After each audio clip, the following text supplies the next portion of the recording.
Over the years, there have been many moments that kind of rise to the top.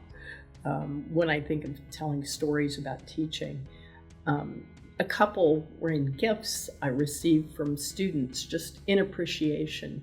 One student walked into my office after the end of class one semester, and she said, "You have never had a present like this before, but I walked into HEB and I didn't have much money, but I wanted to thank you so much for this semester.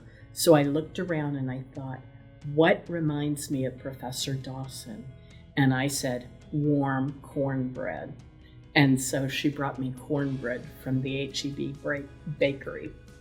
And it still is so touching to me. Tuesday, I had office hours, and there's something about post-COVID that students don't really take advantage of office hours. I decided to sit outside, and I put a note on my door that said, "Hey, if you're looking for me, text me." And two students showed up to my office hours, saw the note, and then they were encouraged by another faculty member to text me. And so the students texted me, and I said, "Oh, I'm sitting outside DMC, come sit with me." And so they did, and we ended up talking for like 2 hours. Very little about the class, just talking about things that we find interesting. We talked a lot about chatbots and AI. The students told me about how they're using chatbots, and said, you can even ask it to give you a recipe and say what some of the ingredients are. And so yesterday I did that, and I was able to come up with a recipe to make dinner for my family. And so, those are the kinds of just really cool moments that you have with students, and they're far and few between, unfortunately, just because students are nervous to approach us and talk with us. But man, it sure makes a big difference when they do. What Maya Angelou says is correct. You often don't remember what somebody said or what somebody did.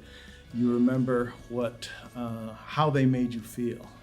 And I was thinking, gosh, that's what you remember with a teacher. I mean, way back, you think back to your teachers, it's not one specific detail or something that they taught you, it was how you felt. I had a similar thing happen just at the beginning of COVID, and I got this postcard in the mail, November 2020. And it was a student that said, "It's been 25 years, but I still recall your film history class very fondly. Stay safe." And I couldn't read the name, and so if you're watching this, please get in touch with me because I need to thank you for this.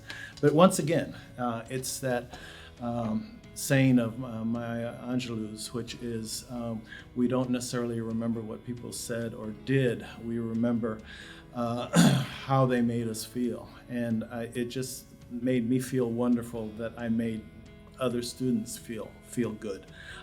And I feel the same way about them. I teach students network analysis and help them to get data from social media platforms and generate a network graph. I enjoy to see the smile like the first time when they feel, oh wow, there's something magical going on, right? Like all these data points, this post, following, comments, boom, you get a network. See how people connect with one another. And every time I enjoy to see this, wonder and smile on their faces.